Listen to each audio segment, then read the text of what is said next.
All right. Welcome, everybody, to the Fitter and Faster platform and the Coach's Corner. I'm your host here, Mike Murray. One thing that I'd like to do before we get started here today with Dan Flack is I would like to talk to everybody about an awesome free giveaway that we have for Arena Airspeed goggles. If you guys stick around to the end of the webinar, I'm going to select 5 names from the chat. And at the end of the show, those 5 lucky winners will be sent an email with some instructions on how to receive the free goggles. So stick around, guys. Stick around for the whole webinar. And at the end, we're going to select those names, and we are going to be super excited to see who's going to get those awesome Arena goggles. All right. Today, I am super excited about this show, guys. We're talking about race details, a really popular topic. And again, we are so thrilled to have all of you here today.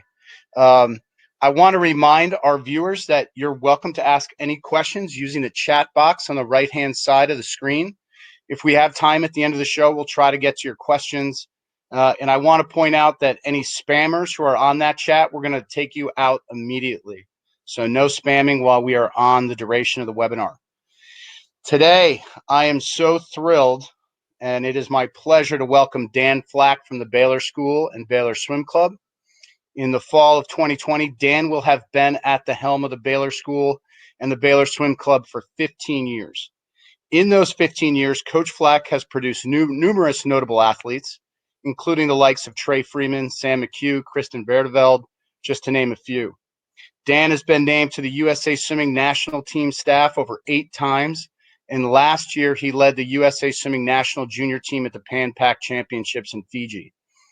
Baylor has won 12 straight Tennessee State Championships from 2006 to 2018, and they are perennially ranked in the top 5 national rankings for high school swimming.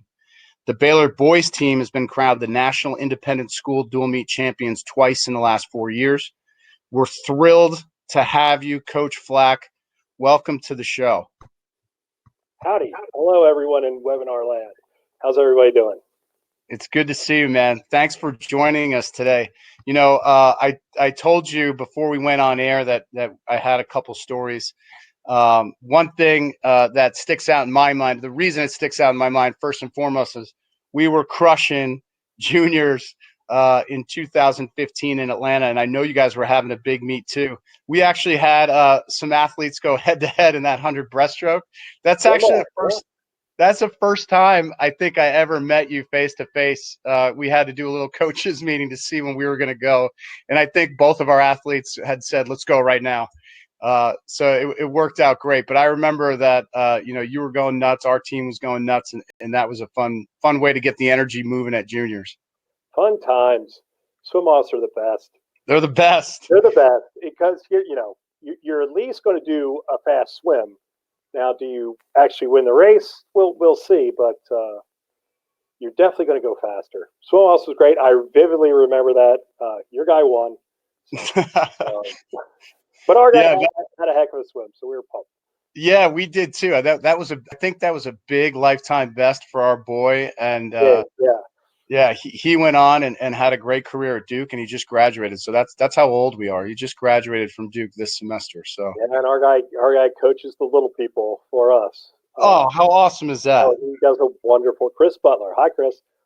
He does a wonderful job for us. So that's awesome, man. Yeah, what a fun thing to see 2 athletes in a situation like that. A lot of times, some of the cuts that we weren't expecting happen in swim offs. You know. Oh, yeah.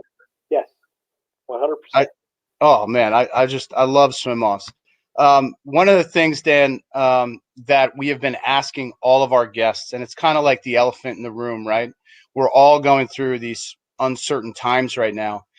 So we feel it would be remiss if we didn't ask you what you and Baylor are doing to handle these uncertain times. How are you keeping your athletes engaged? What are some strategies that you have? You know, it's a multifaceted question, but maybe you can just start with, what are you doing to keep your team involved and engaged right now?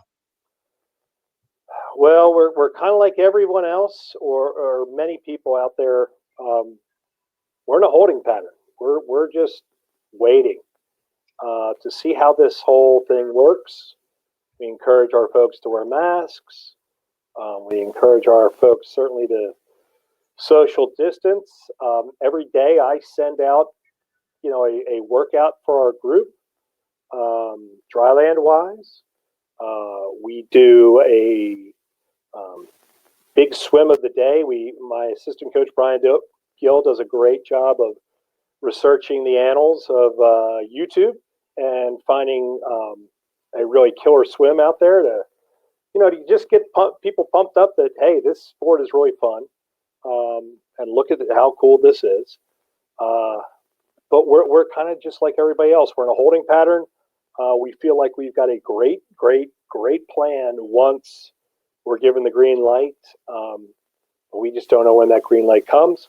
We're in a little different situation. We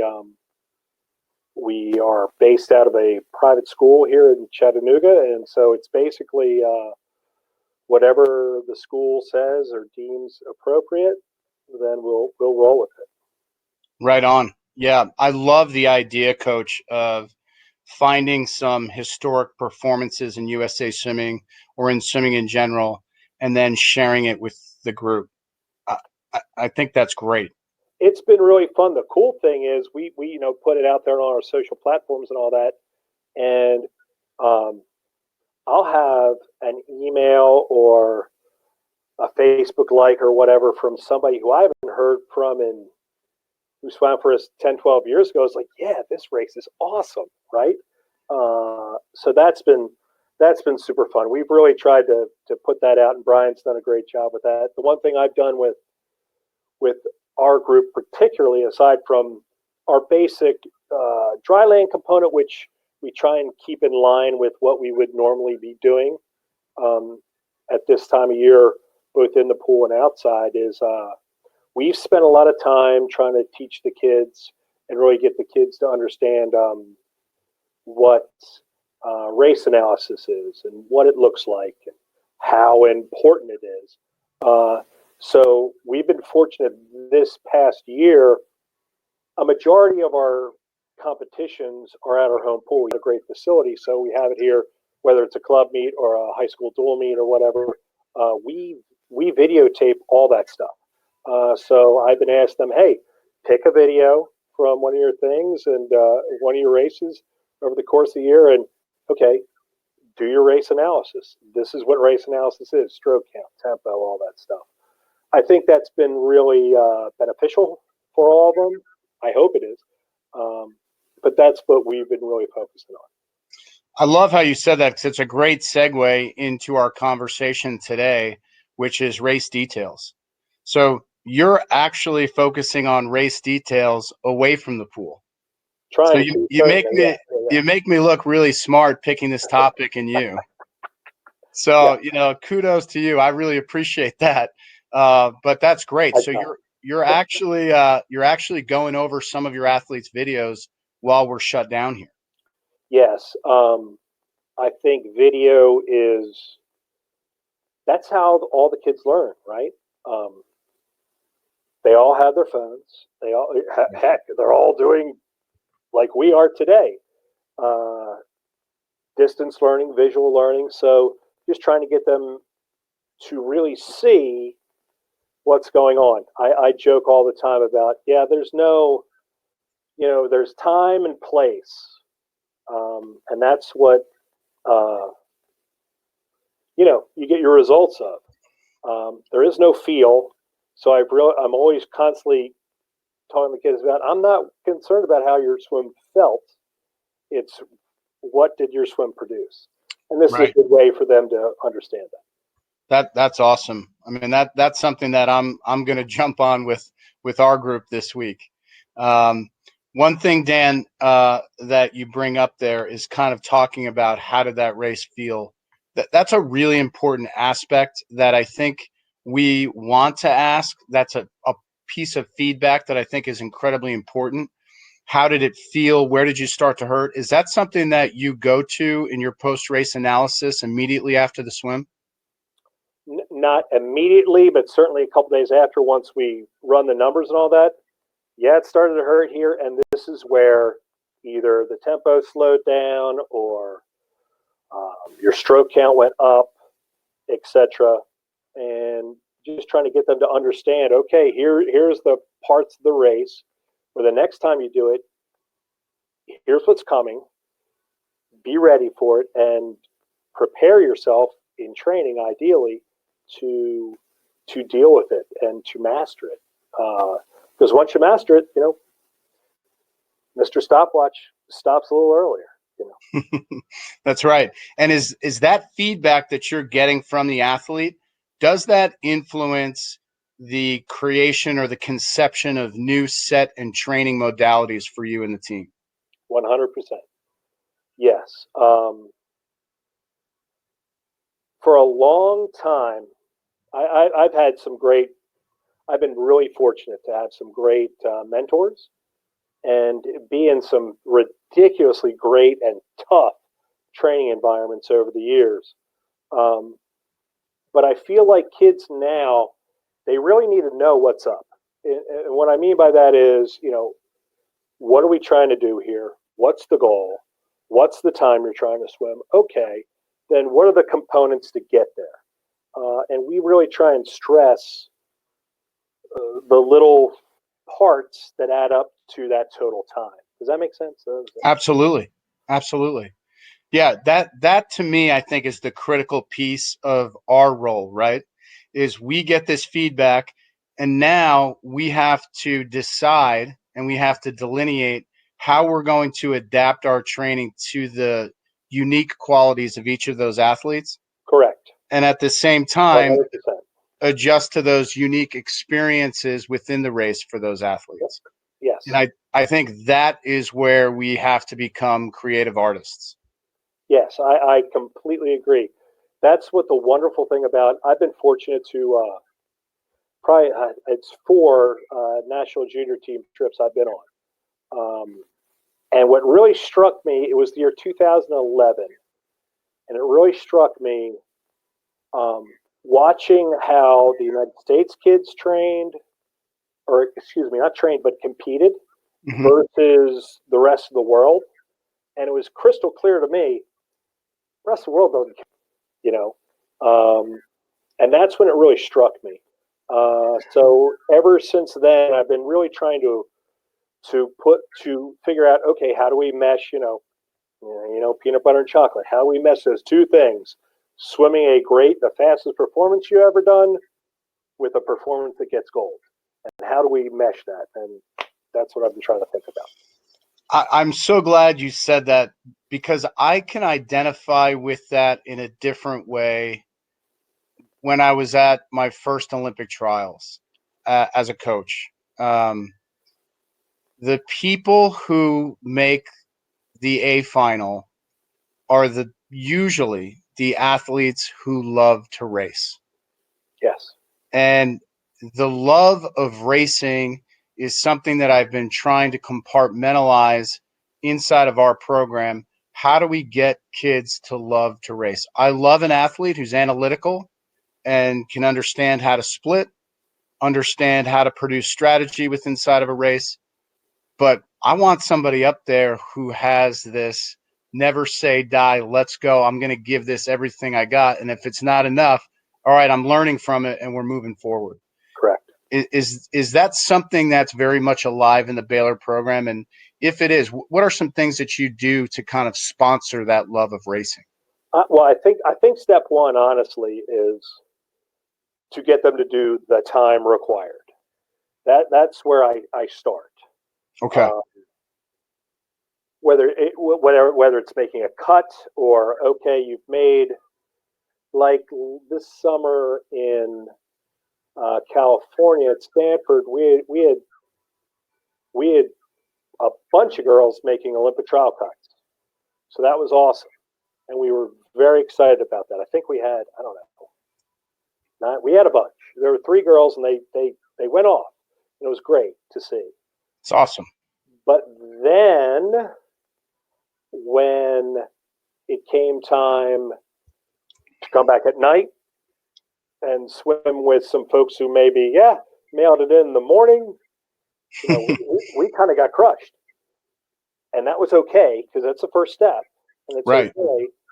But now it's like, all right, now you know how to swim. You understand the math that makes you swim fast.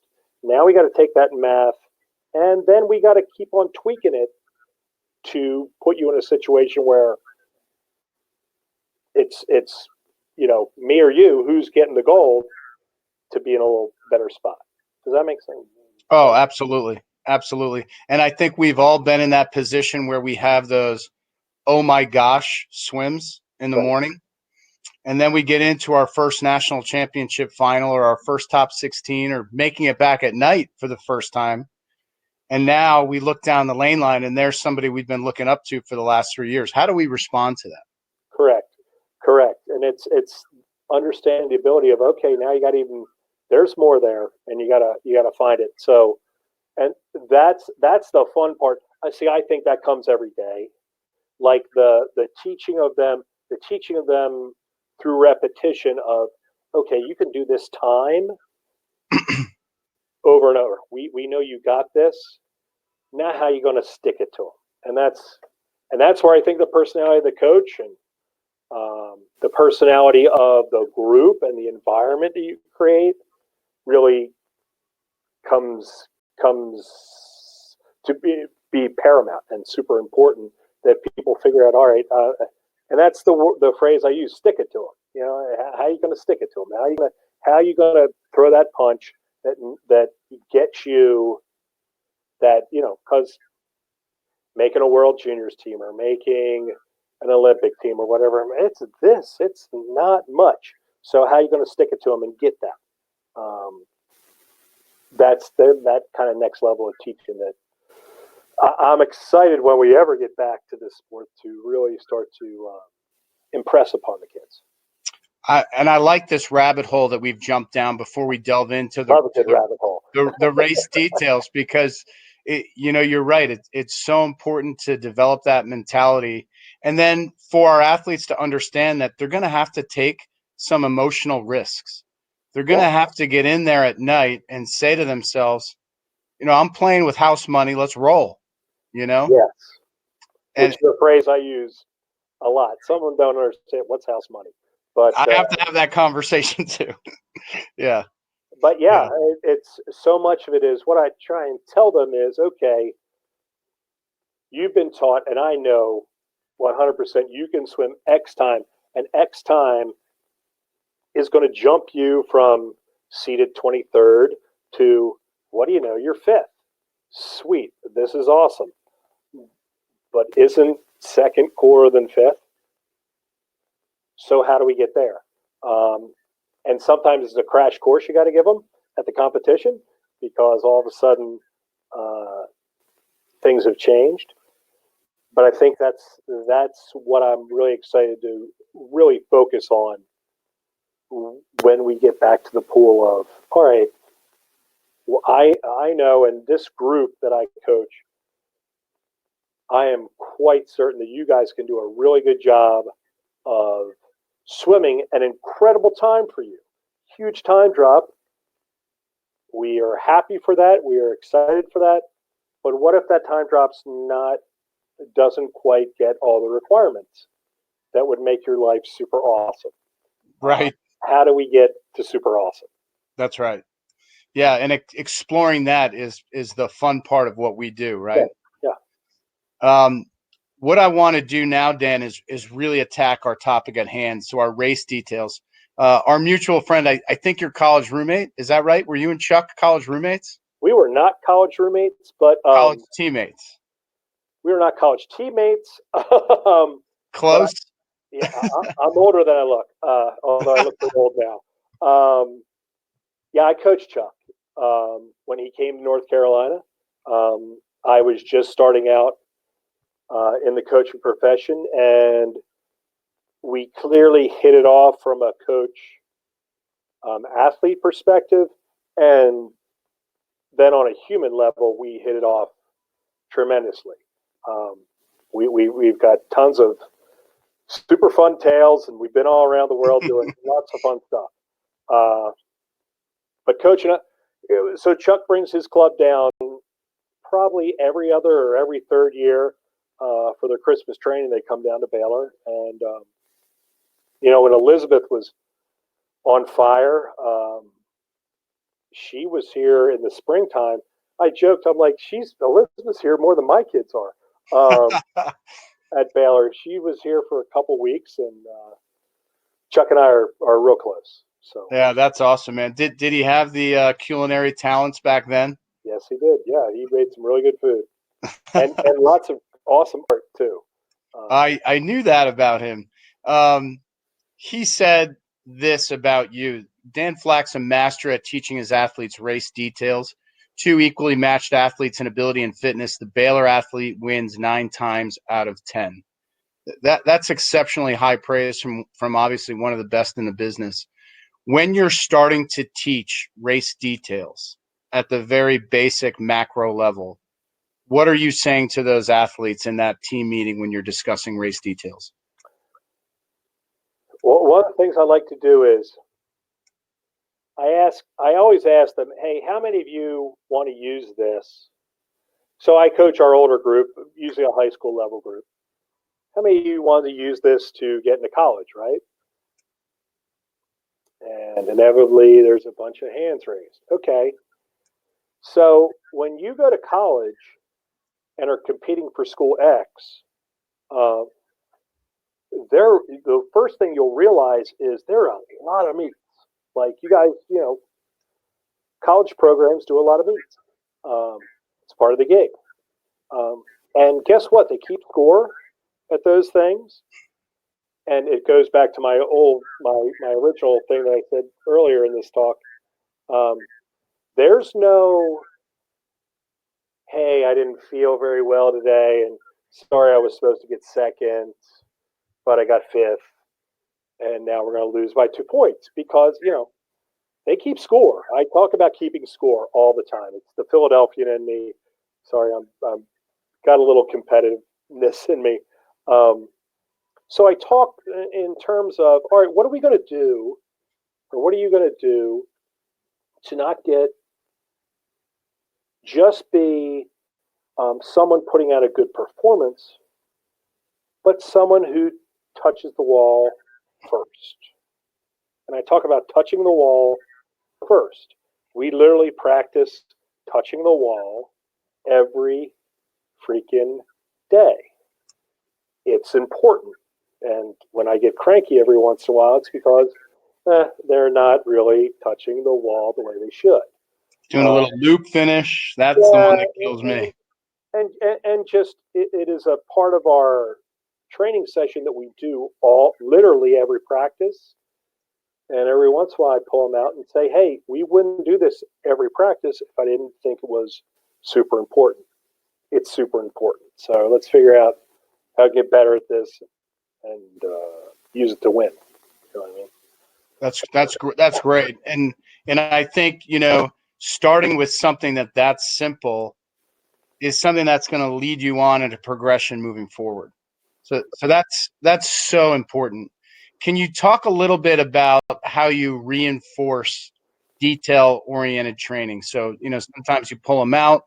Are there go-to sets or sets that anyone on your team could name right now if we ask them where you're focusing on those details? I think they could name the circumstances I put them in. So like we have the half cut off little doohickeys you put at say 15 meters or whatever the case may be, or 12 and a half to ensure that we're dolphin kicking under. How you do it is it's like so much. I've been talked to by so many coaches have asked me what we do, blah, blah, blah, blah, blah. And sometimes the coaches are completely in tune with what we do. And sometimes they act like I'm talking from Mars. But I said, no matter what it is, you got to do it every day and you got to believe it and you got to coach it every day. And I really try to focus on that. I bus kids all the time, and my assistant coaches are like, "How did you see that?" I'm like, "Well, I'm halfway across the pool, but I'm still watching. I may be talking to you guys, but I'm still watching." Um, it's reinforcement. You got to do it, and that's what I say to every coach who comes up to me, like, "How do you get your kids to underwater so well and all this stuff?" Well, you got to do it. You got to do it. There's no simple way. There's no shortcut. You just got to do it, and you got to reinforce it, reinforce it, reinforce it. Figure out what works for each kid, and then reinforce it. When you come to a practice that I run, especially now at Baylor, there's some good music playing. I think it's good music. The kids sometimes don't, but I think it's good music. There's a lot of good music playing, and there's a lot of, "Hey, do this. Hey, do that. You do this." I was very fortunate in my profession that my dad owned the auto shop for our entire town. So everybody went to him and got their car fixed. So that's a very loud environment, especially when you're a little kid, 6, 7, 8 years old, pumping gas, working, fixing tires, working at the family thing. If you want to be heard like you're hungry or you got to go to the bathroom or whatever case it may be, you got to raise your voice louder than most. So I have a very projecting voice, which really serves me well in the environment that we coach in. And I laugh, and I'm always like, "Look, I'm not yelling at them. I'm just making it so they can hear me, because it's a, but I'm very clear in what I'm looking for with them." Chuck told me to ask you about the role that music plays in your program. Oh, it's the best. It's the best. It's the best in that, and this is what I'm struggling with as a coach right now. I love improvisational music. Like, I don't know where is this band going to take this song, right? Kind of reminds me of where am I going to take, or where are the swimmers going to take this practice? Where are we going to go? I don't know. Music and coaching are both. I'm pretty creative, and they're my creative releases. So when you're listening to Terrapin Station and you're in your office and you got the dead going, and I know you follow, is it unleashing some of the creative juices that you're putting in the workout? 100%. It's awesome. 100%.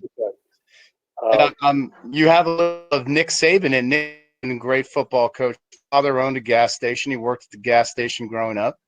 A little success-oriented thinking there. Yeah. Getting a job, get it done, and making sure your voice is heard. So that was cool to see, man. We probably, Dan, as coaches, we all have an idea of what race details mean to us inside our program. And you just touched on this a little bit. But one of the things that I noticed over the last couple of years when I watched Trey Freeman or Kristen Verdeveld or Sam McHugh, when I watched their athletes, they seem to have a really good understanding of how they were going to approach their races, how they were going to execute their race strategy, and at the same time, how they were going to implement their exceptional fundamentals throughout the race. Can you talk maybe about some of the specific things that you do inside of sets, whether it's test sets or certain repeats? I know at Baylor, famous 125 sets that help 500 set up. Can you talk a little bit about how you talk to the kids about how they come up with their race plan? Well, first off, and you'll see this is probably, as we go along these questions, a theme. I really try and figure out what makes each one of them fast, what makes each one of them special, and then let's turn that up. The famous spinal tap thing. I want to turn it up to 11. Turn it up to 11. Yeah. So that's kind of the way I'm thinking. And what's nice about kids nowadays, Now that everybody's got a phone, and you watch their races, be like, all right, this was clearly the best part of your race. Here's the part of your race where we need to improve. Let's turn up what you do awesome, and then let's turn up what you need to work on. Let's get that better. So with all those kids and our kids who've made like the national junior team or whatever, it's always been about, all right, what makes you special? What makes you awesome? Let's really enhance that so that it becomes, and this is the line I use, it doesn't become what you have to think about. It becomes what you do. It's really simple. It becomes what you do. With all those kids, at some point in their development, I came up with a figure, no matter where they were, I called it anytime, any place, anyhow, anywhere. And what that meant was I would just be jamming away, listen to my music, and they'd be on the wall, and I would stop and be like, okay, you, Kristen, Sam, Trey, I need 2680, 50 free, 9 kicks, this many strokes. Ready, go. Boom. And once they got to the point where that became exactly what the title called it, anytime, any place, anywhere, anyhow, they knew they could do that. And it's funny because I changed in my coaching so much in that growing up under Mr. Schulberg's way of doing things was phenomenal, and I wouldn't change it for the world.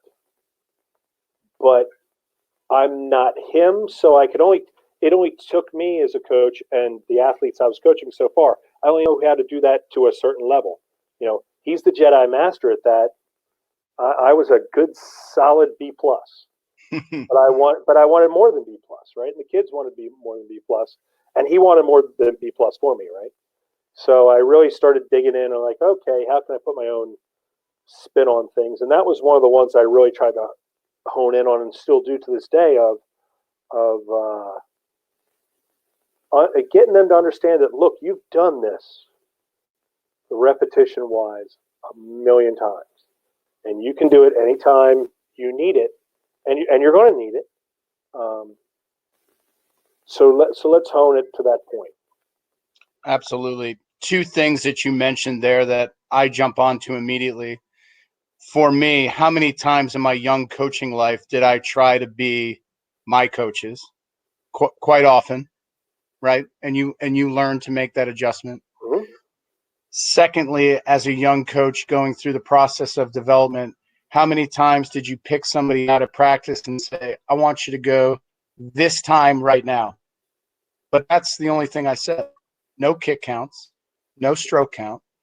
So essentially we put these arbitrary numbers to them, and we're expecting them to repeat that performance however many times.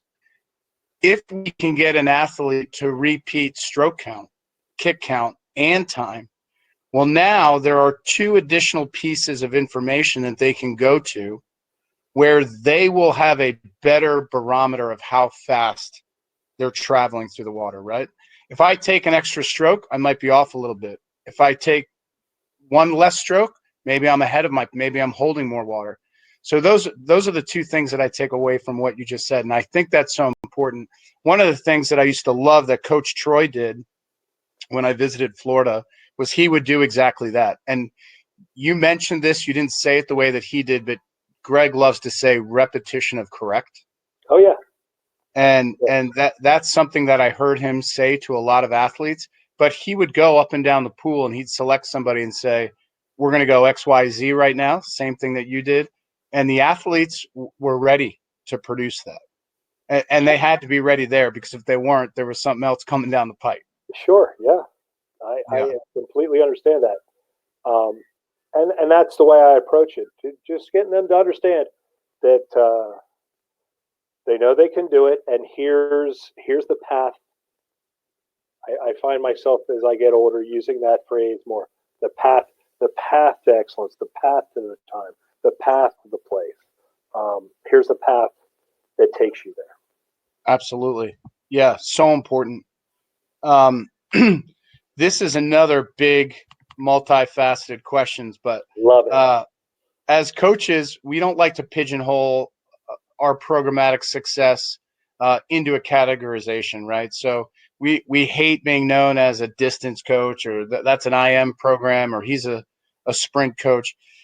But arguably, you've had some tremendous performances, across the spectrum, but notably in the 200s of strokes, the 500 free, in the IM. In talking about specific strategies, can you touch on the race details that you rehearse with the athletes in the 200s of stroke and the IM? And then after that, we'll delve into the 5 and how you set that up. So it's all individual. That I think is the most important thing. I always tell the kids, I'm not going to come out here and be a robot coaching you. I am, and I don't want you guys to be robots, because that would bore me to tears. I want your personalities, everything that makes you you and makes you special, to come out in your performances. Right. So I really try and spend a lot of time with each of the kids. And I'm in a unique situation now where I kind of can. Being in a school like Baylor, having enough space to do it. I'm in a unique situation that I've worked really hard to get to. But now I've got that opportunity where I can really go down 6 or 7 rabbit holes with each of them in a set, on how I want them to do it. One of the biggest things, so the cool thing about coaching here is, it's almost like, I always say, it's like coaching a college program with younger people, in that we have kids from the community here, which probably makes up about 70% of our team. Then we have probably that rest of that 30% is either international or from some other component of the United States. So they've been taught different things and come up different ways, and I kind of watch them and see what they're doing. And I have to always remind them, hey man, listen to what I'm telling you. Don't listen to what I'm telling Sally or Johnny or your best friend or the chick you want to date or the kid who dumped you or vice versa or whatever that is. Right on. Listen to what I'm telling you, because this is where this is the road I think you need, the path I think you need to go down, to maximize what you're capable of. So the first thing is to get them to buy into that. And that takes a little time. But inevitably, usually, they do. And then it's figuring out, I wouldn't say through trial and error, I would say through analysis and really looking at stuff. Okay, what makes you the fastest? Because ultimately, that's what we're here for. Trying to go as fast as we can. What makes you the fastest? And then let's do that over and over and over and over again until we have that next breakthrough to the next level. We spend an awful lot of time on that. There's probably less time talked in our program about total time as opposed to the little components that make up that total time. Because eventually, if you're doing those little components right, that total time is a big sunny flower. It's a better thing. so I think that's what I really try and focus on. And it's hard because I have a big belling voice. There are people who say I'm kind of intimidating. You know, I am who I am. I'm from Philadelphia. Um, Philadelphia is very different than Chattanooga. Yeah. So you know what I mean. Yep. Relative to the way people see the world. Um, so there's a lot of times where I'm trying to fire off, and it's the thing I struggle with. And I think we all do as coaches. I'm trying to fire off those couple things makes you special, you special, you special. Sometimes it doesn't come across as I'm making them special. You know, it's like you got to do this, but that's one thing that I really try to harp on is what makes you special, what makes you fast. Let's do that. Let's figure that out and let's enhance it. I love it. One time I was a young coach and I was on the pool deck at my first nationals. Nobody knew who I was. I saw, and I'm a swim nerd, I saw Jack Roach talking to Eddie Reese. And I went over there and I kind of snuggled up behind them to hear what they were talking about because you want to learn. And Eddie was talking about an athlete and some of the changes they were trying to make technically. And I heard Jack Roach say, all those things are great, but why don't you double down on his strengths? And that went a long way with me. You know, we all have an idea of what our technique in our program should look like, but you're going to have athletes who just come about it a different way. And the bottom line is it's still fast. So let's go with it. Let's work with it a little bit. Is that kind of how you approach working specifics with your athletes in terms of the way that they're swimming these races? Yes, one of the boys put up a couple of years ago, put up in the locker room, and I didn't realize I said it this much, but apparently I do because they put it up there. They say, you know, don't tell me what you can't do. Tell me what you can do and how we can make it awesome. And that's 100% the way I kind of look at things, and relative to coaching, and also trying to get them to understand that, hey, man, this is not going to happen like that, right? It's going to be a lot of times I talk about with them. It's one of the things they kind of make fun of me. I'm like, in 18 months, if you've done this, I'm like 18 months, that's a long time. But this stuff doesn't happen like that. You have to practice it. You have to put the time into it. But in 18 months on down the road, wow, you could be something special. So one of my things I love to do, and I purposely do this. You had Chris Plum on last week.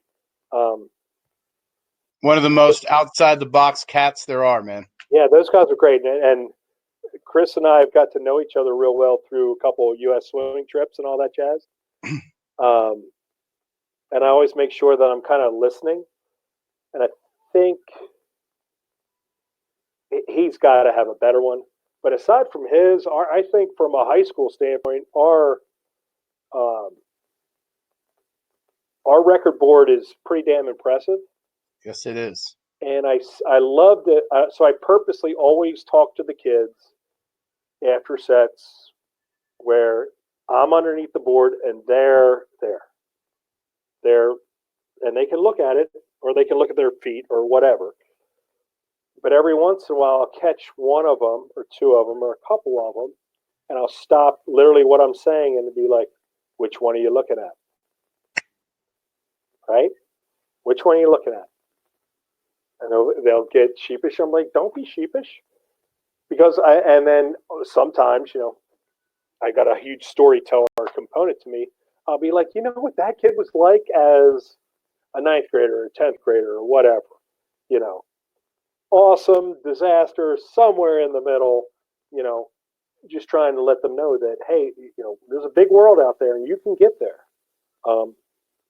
Hey, you might be better. Correct. You might be better. Correct. And then I always tie it back to, but it's going to take time. It's not going to fly out of the sky and hit you in the head. If it does, you are a very blessed person. It's probably not going to do that. You're going to have to work for it. But here's that path. So here's the path we go. So absolutely. So we're attacking a 200 freestyle here, Coach. It's you and I. I'm getting ready to race. What's your go-to 200 freestyle thing for me? Oh, we're gonna have to let Dan sign back on. He just got bounced out for a second. Some of the Wi-Fi at Baylor is kind of hit or miss, so he's just got to sign back in here. But I am going to hold it down, and I see that a lot of people on the chat have some questions. So if you guys want to ask some questions right now, I will try to get to them as we wait for Dan to sign back in. Sometimes this happens, and we just have to work with our guest's Wi-Fi. So just give Dan a minute here. If you can hang on for a second. We had a little trouble with some of our other guests with Wi-Fi. It all depends on their connections. And I know that Dan is doing it from school. So he's trying to get in there again. I'm just texting him right now. What is something that you do with your developmental group to get kids to have that never say die attitude to race? So that's a great question, Chris. One of the things that we really try to reinforce at Victor with the developmental group, and that's for the most part, our 10 and unders. We really just try to encourage fun. And fun for that group could mean a night where all they're doing is sharks and minnows, but they're learning how to get competitive. So that's something that we do there. But really with developmental, getting them to learn to love to race, it takes some time. So, you just got to keep staying positive with that group. And Coach Dan is getting back on. He's fixed that connection. He's logging back into the Baylor Wi-Fi, I'm sure. Hello. Hey, that gave me some time to answer some of the comment questions, so you're fine. And it's actually it's a great opportunity here for me to remind our audience that, guys, we're going to have a goggle giveaway, the arena goggle giveaway. So if you stay on for the duration of the webinar, I'll make sure that we pick 5 people, and we will get to the point where we are able to email you and let you know who won the goggle giveaway. So Dan, welcome back.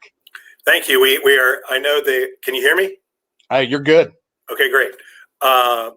They are fixing one of the pumps here, and just all the power just went off here. So I'm like, it happened. So my question moving forward here was, I'm swimming at Baylor. Yep. We're getting ready to go at 200 freestyle. What's your go-to pre-race advice? Just generic, because you don't know me. I don't swim for you. But I'm here to tell you that I went out very fast. So As you should. It's a 200. Why not? That's right. Right? That's right. So what's your go-to there? Get out fast, but don't use your legs much. Your legs really try not to really incorporate them heavily until middle of lap 4, or if we're going yards, or building into the wall if we're going meters. I'm a big believer in getting out with the opportunity, knowing full well that you can bring it on home. Sure. And that comes, you got to teach them that. But so going out fast without the legs, I would say. Absolutely.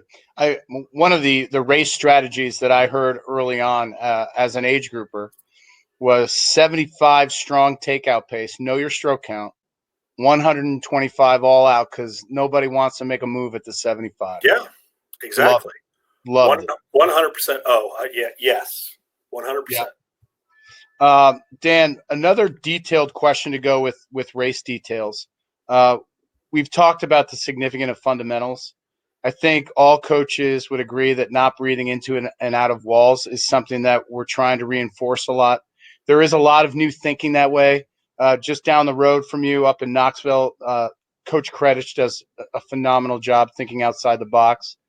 But when we think of perfect streamlines off walls, execution of underwater kicking, specific kick counts, starts, turns, can you break down some of the things that you do to address those specific needs within inside of a race?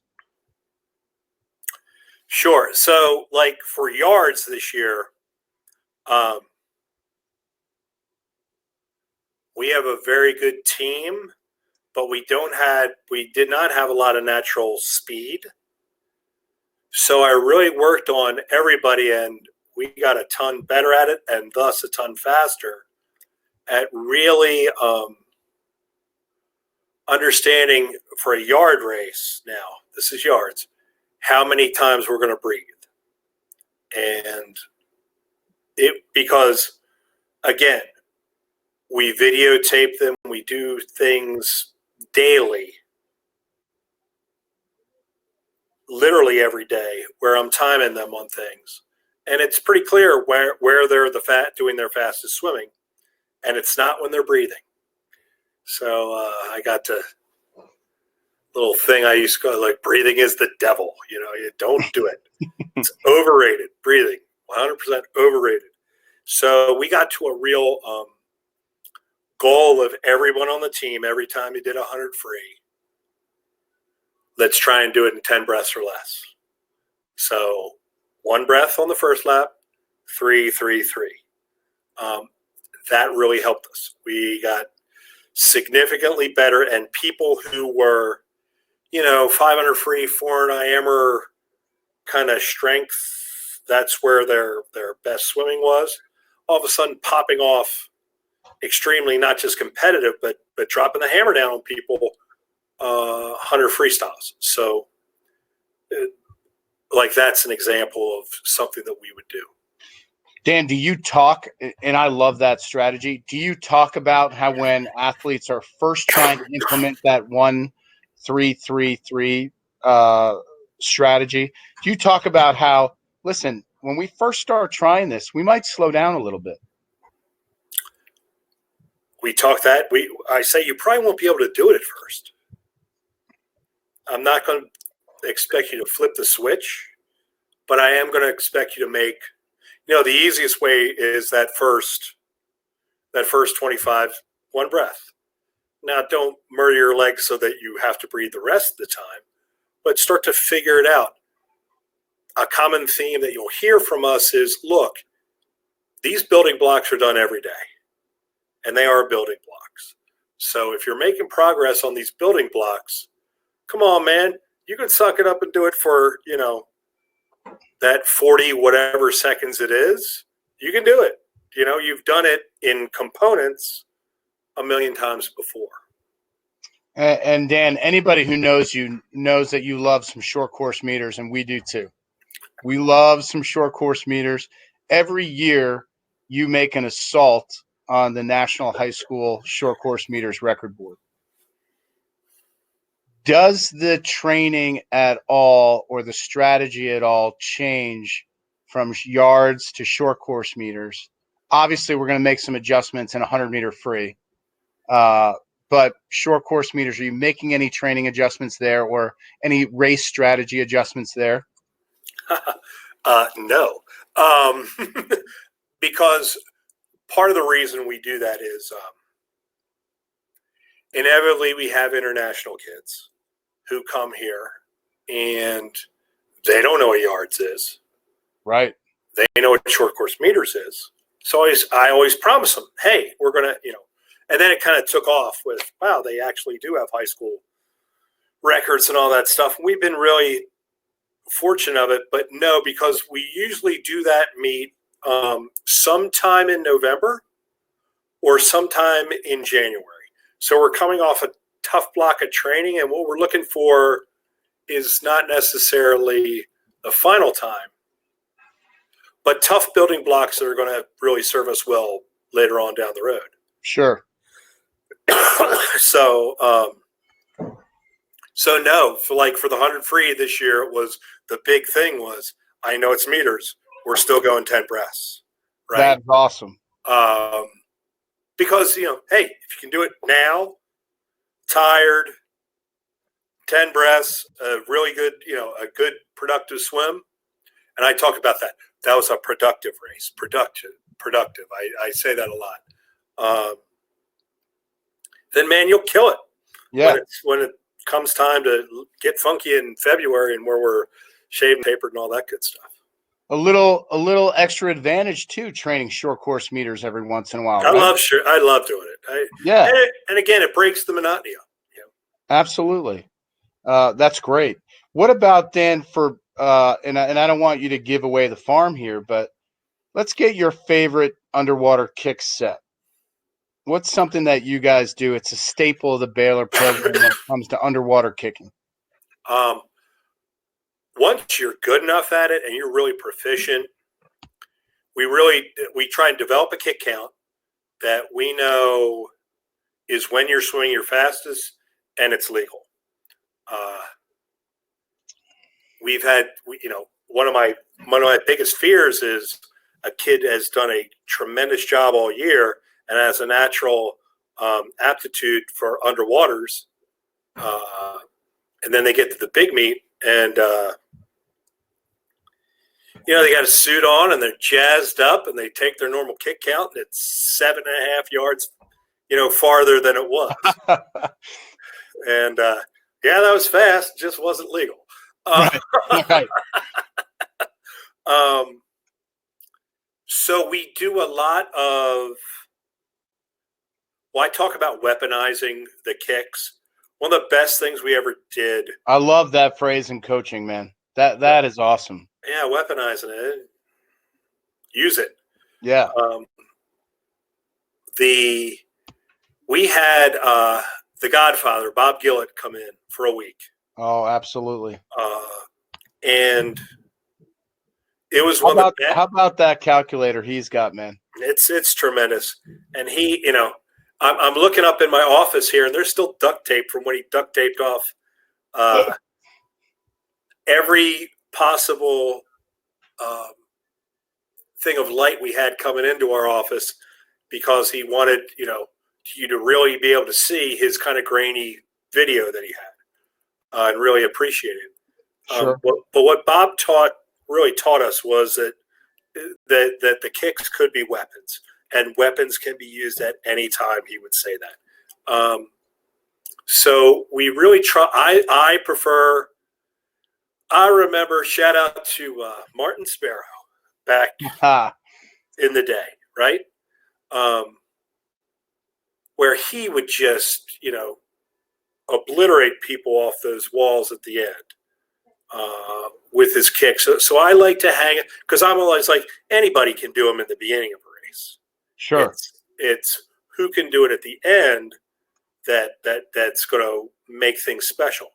So I would say a lot of our stuff, again, we put the kick out sticks in and we say, hey, off this last wall, you got to hang under here or do this many kicks or whatever. And I'm a big one. If you don't do it, it doesn't count.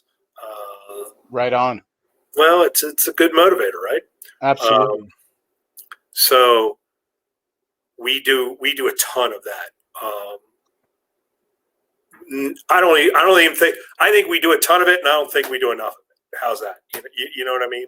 I think we all probably feel that way, right? So we're all trying to find the best way to work on our underwater kick, whether it's are we being consistent with the vertical kicking that we're doing at the end of practices? Are there days where we scrap the main set when everybody's shot, we go to the diving well, and then we just work on speed underwater? It's something that I think we all try to reinforce. About 2 years ago, I started doing this little thing in our warm-up, and we warm up with a lot of fins. And so we're going 2-2-2 off of our walls. That's something that we're doing. I might need to log back in here, Dan. So I'm just going to have you carry this for a second. And I will be right back.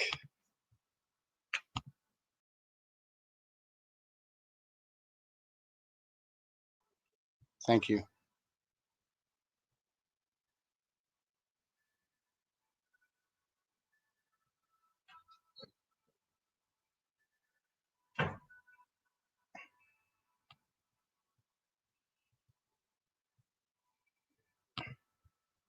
So, guys, we had a little bit of an issue there.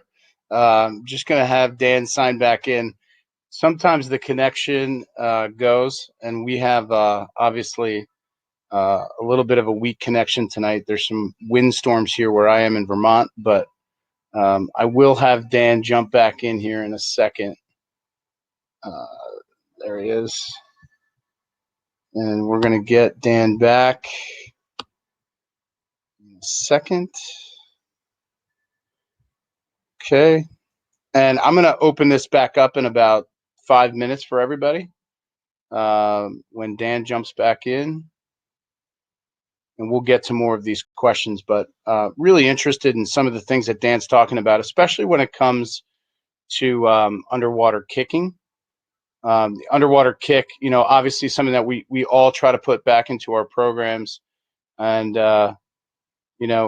Dan is probably one of the best at doing it. If you've watched Trey Freeman or any of his athletes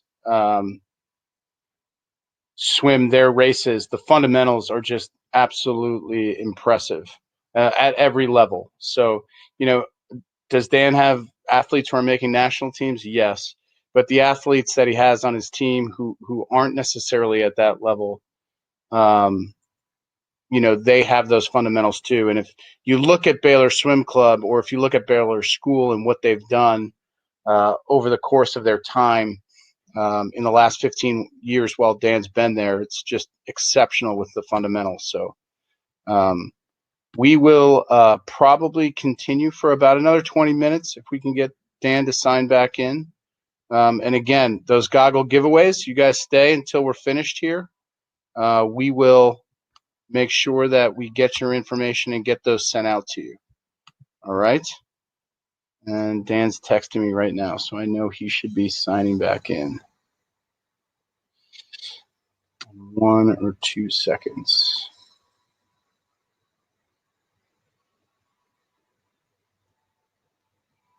And you guys are doing awesome with the questions. I really appreciate it. It helps me get content for the next guest that I have. And we usually try to develop the questions that we have for the next week based on a lot of these great notions that you have in the chat.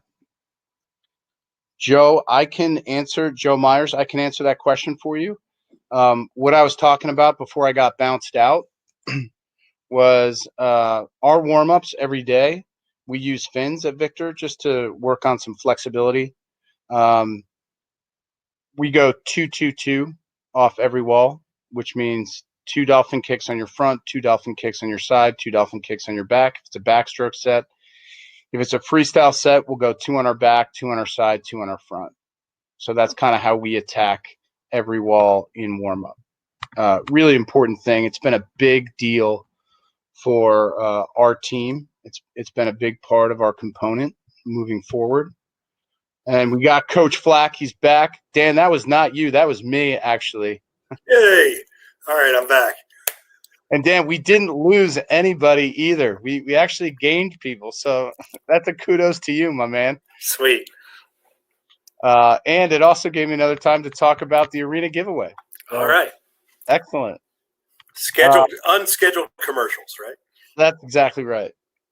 One thing, Dan, that I do want to ask next, and you talked about this a little bit when we got started, was, and I know you're super proud of the facility that you guys have at Baylor.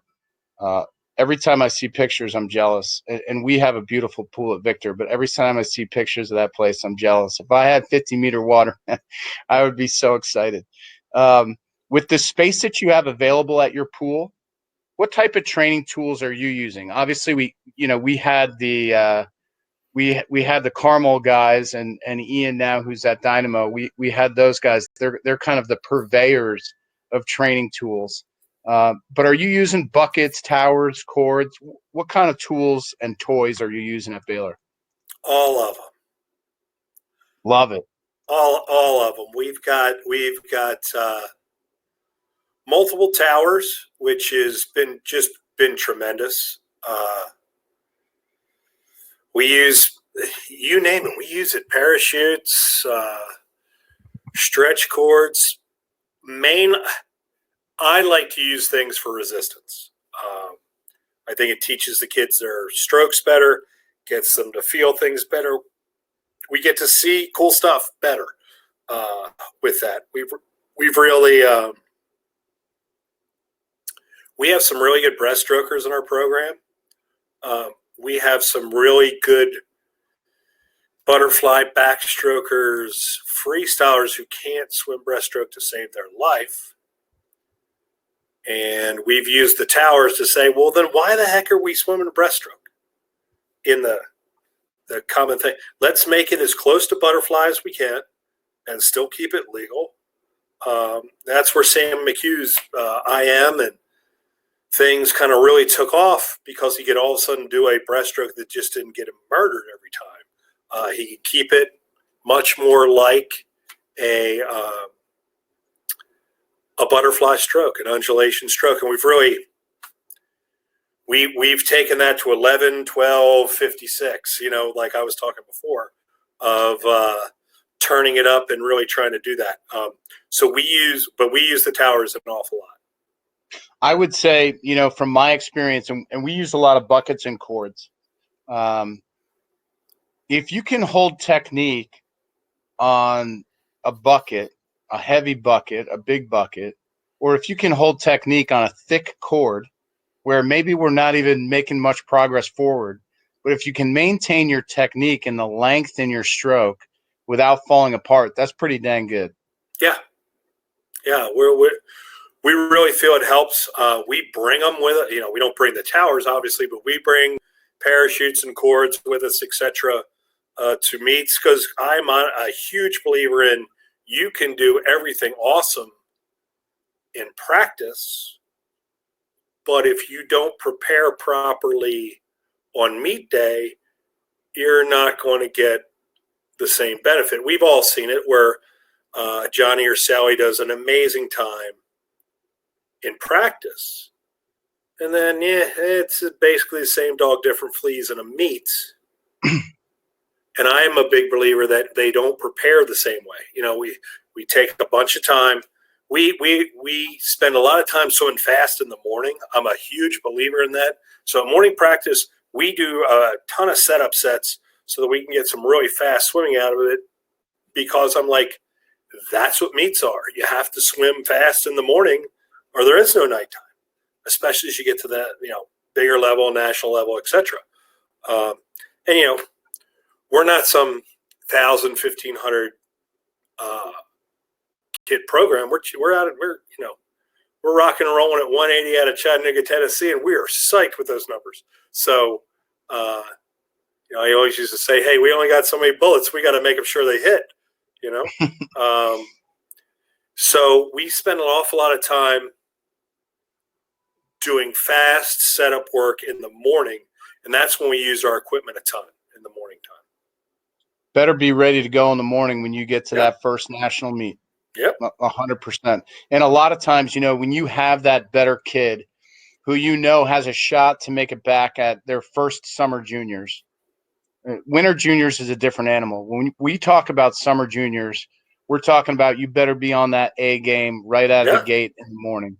And so a lot of times what I'm telling my kids is, look, we got to be fast in the morning, because when you get to summer juniors, if you're on your seed time or a little bit better, there's a good chance we're coming back. But we want to be in a position where we're going a lifetime best in the morning and then capitalizing at night. Yes. So I agree with that philosophy of using some of those tools in the morning, getting that heavy lifting, so to speak, done, so that those bodies are getting acclimated to be able to do that. Absolutely. So I love the towers. every year we've been fortunate to get a grant through the Club Excellence program. Yep. And we kind of rotate back and forth. I try and put that grant 1 year into club development, and then the next year it's into performance.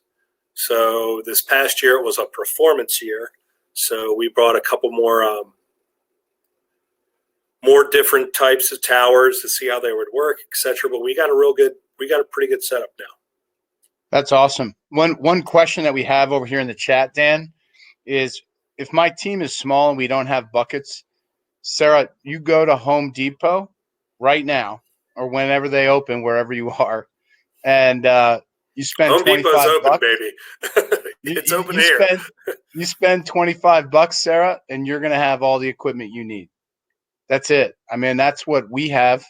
We're a big club, but we're not ordering that stuff. We're building it for the athletes. Dan, I'm going to go back to some of our questions here.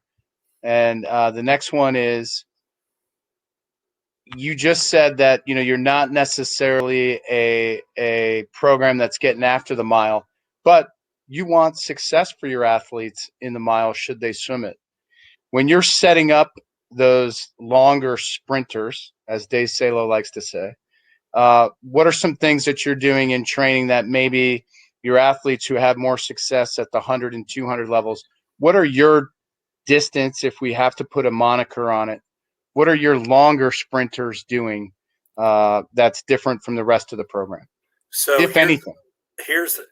That's the if anything part. So here's the cool thing about, I know there are different parts of the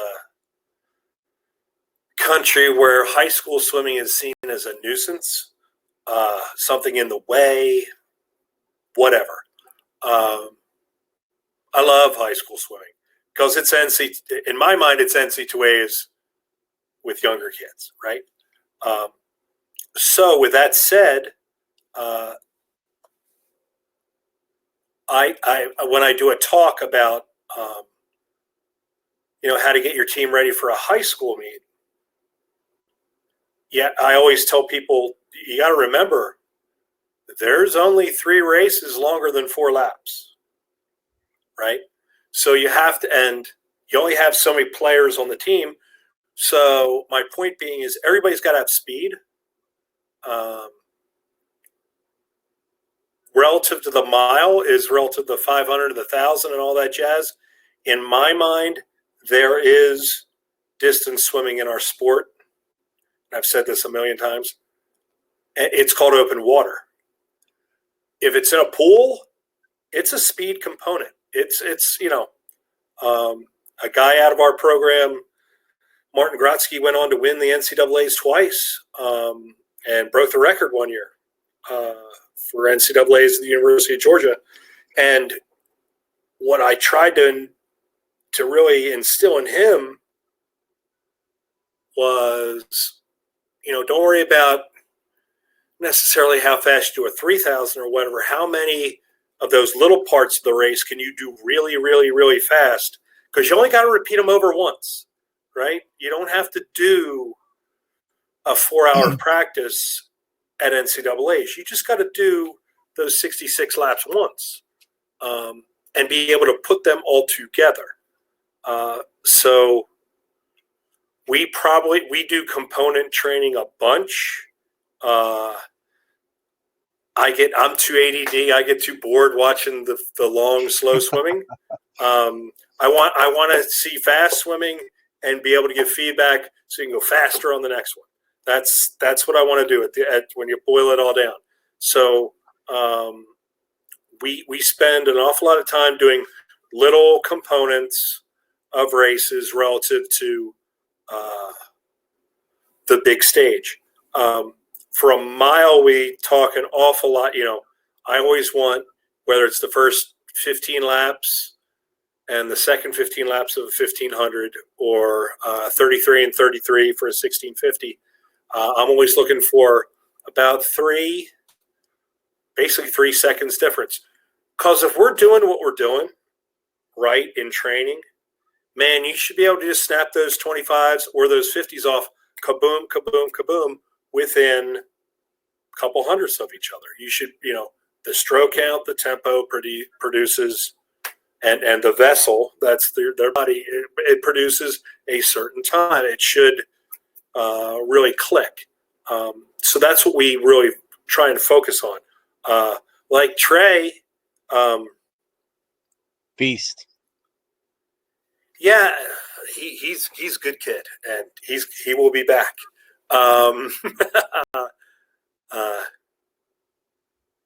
With him, I knew going into like the summer of 2018, I knew he was going to have a really good meet. He finaled in the 400. He finaled in the 200. He finaled in the 800 at nationals. I think he was the only high schooler to do all three, to get in the big final in all three. And I knew he was going to have a great race. We were to meet in Auburn, and we made the point that summer of, we're not going to compete a lot, but when we do, we're going to try and see what we can do. And I think he went like 15:28 or something like that. Negative split it, got out. It's Auburn, Alabama in the summer. Granted, it's inside, but it's hot as all get out. And that, and I've seen many a kid come out and just, the sweat bullets are pouring out of them. He was like, yeah, he could have kept on going. I'm like, all right, we're good. You're ready. So I always think that a great mile is done, 8-10 weeks beforehand, with the training that they're doing in a consistent basis, where they can just get in that rhythm and click that out, so that they don't have to overexert themselves in the beginning of the race. I'm a big, don't kill yourself going out. So I think that helps. One of the sets I love, Dan, for our whole team, not just our longer distance people, is we go 3 times through 8 100s on 2 minutes, all out, two 100s easy. And we'll go through that 3 times. And a lot of times we'll get our longer distance swimmers saying, Coach, I'm so sick and tired of so-and-so beating me. He doesn't train all year, and then he's beating me on this set. And I said, have you seen how fast? You know what the 500 split is in the mile guys at NCAA is going out? You better have some early speed, or we're going to be in some real trouble. Correct. I'm a huge believer in that. Yeah, absolutely. Next question, Dan. We are some coaches in the know are aware of a certain set of 125s. I don't know if you dodged it earlier when I asked this, but a certain set of 125s that happen at the Baylor School and Baylor Swim Club. Can you tell us a little bit about that set? They happen on a Tuesday. So if you're doing the advantage check model, Monday afternoon is a lot of red, a lot of red. Sure. A lot of red. And then a lot of fast kicking after that. And then Tuesday's in general my favorite day of the week. We're either doing easy, fast stuff. The sprint heads are doing short stuff from a dive after some power work. And then the kids, whether they're a 400 IMer or 200 freestyler, 500 freestyler, 400 IMer, 400 free, whatever. We do 8 125s a lot. 8 125s from a dive on 5 minutes. Done right, it's hell. And I'm like, yay. Hey, this is funny. So I started coaching my own son this year. Who, by the way, is having a tremendous progression.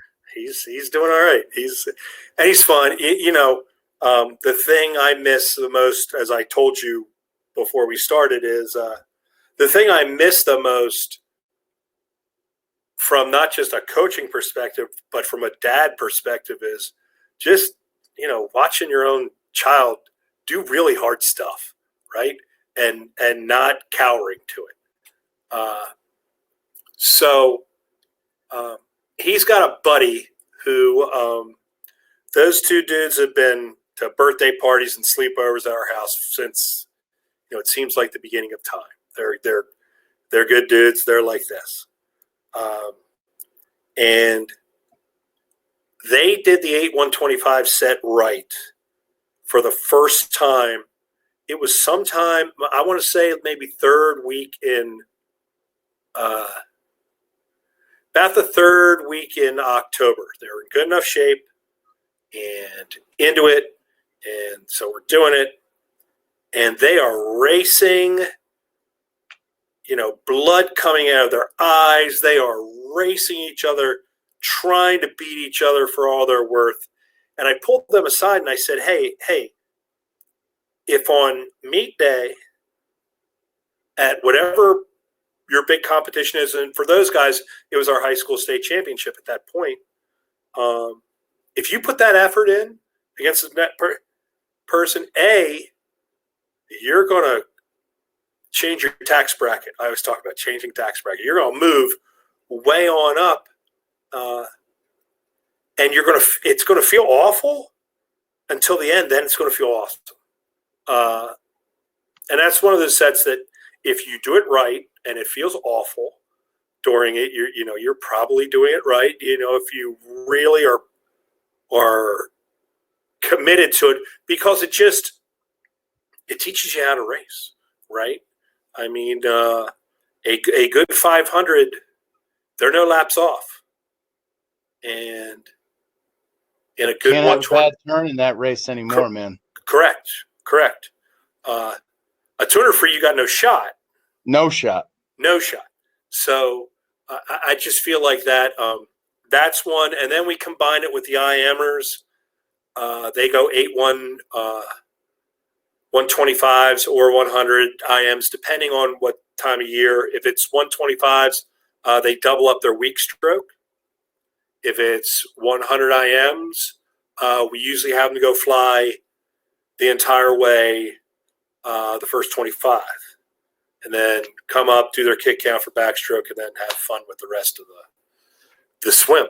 But, you do those things, and in my mind, that's going to help you race a great 200 IM or 200 free or 400, whatever, a whole lot better than, 15 300s just doing blah and blah turns. And, but yes, that has been a staple because it changed me. Rich DeSelm started doing that with me as a collegiate swimmer. And I had kind of plateaued with, I did some hellacious workouts, but at Germantown and this and that, but I really didn't. I got a little faster at meets, but I didn't get a ton faster. And we started doing those. And I remember I took a ton of pride. I didn't lose one of those things for like 50 some 125s. I didn't lose one. And I was shocked at how the dual meets, when I wouldn't necessarily feel great, I was still able to get out fast on a 500 against where we were racing, but it wasn't killing me. You know what I mean? I could still keep on going because I was nothing special in season, one of those kind of swimmers. So Sure. No, absolutely. That I think those things make a lot of sense, and trying to get your athletes to race inside those sets is so important. One of my favorite questions that I've been asking all of our guests, and it comes from my friend Ryan Callan at Fairport Area Swim Team in Rochester. You're stranded on a desert island with some of your junior national level kids. You can only do 3 sets.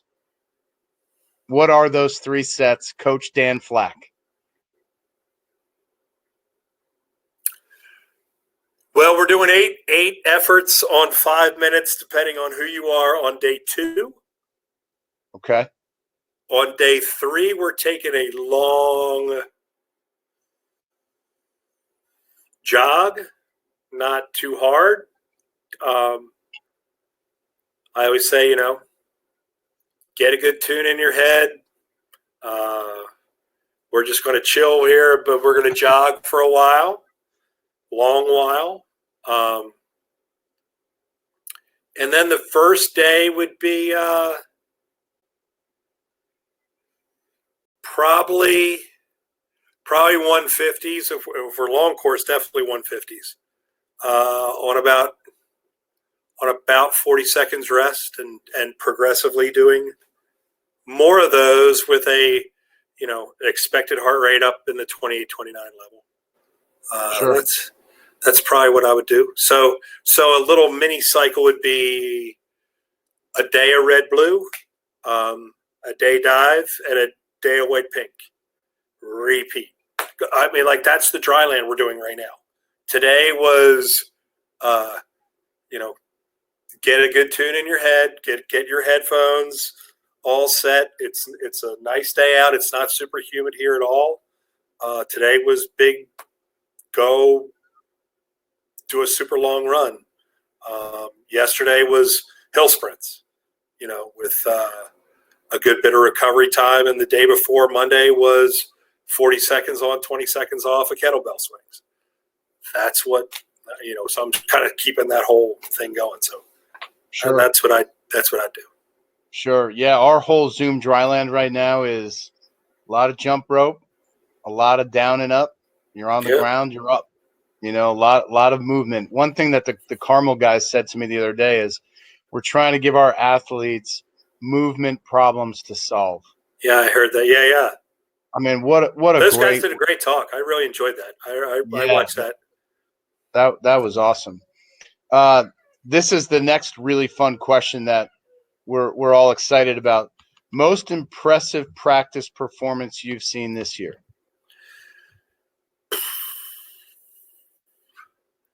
It's hard to say because it's been 7 weeks, right? Yeah. We got a girl, Ellie Waldrop, that she did 15 100s kick under the kick out sticks at halfway on 2 minutes and was under a minute on all of them. That was good. This year, that's the most impressive one. Trey Freeman could put up some stuff, and Sam McHugh was the one who could do some. Every day was fast. Every day was awesome to coach him because every day was fast.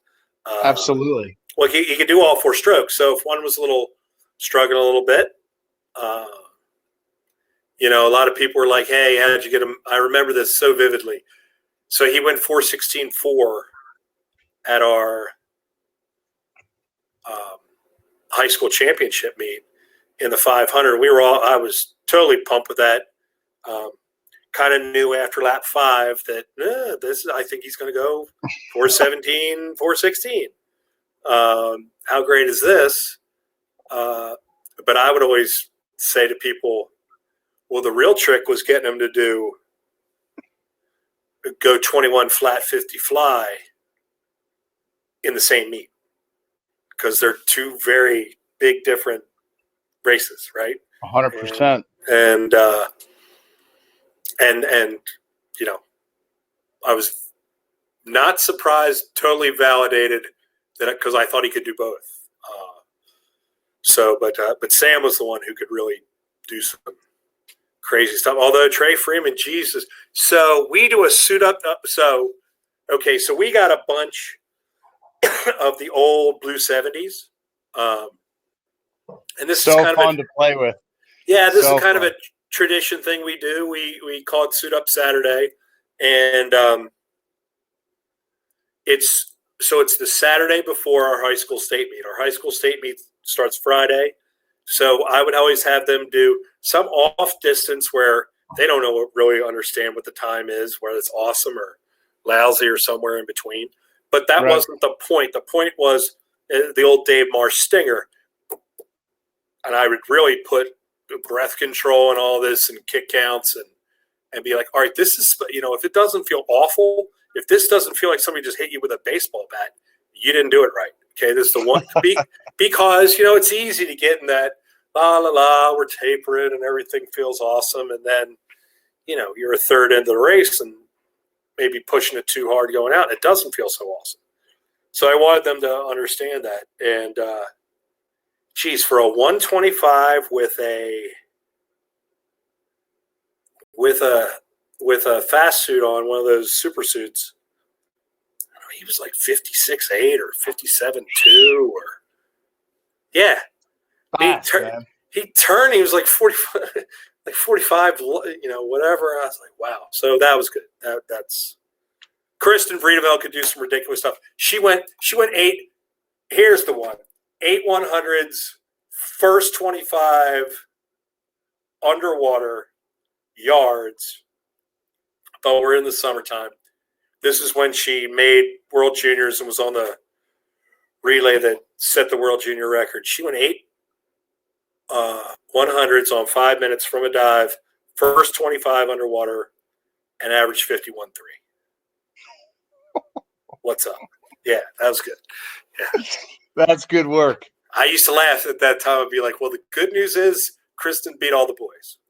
The bad news is Kristen beat all the boys.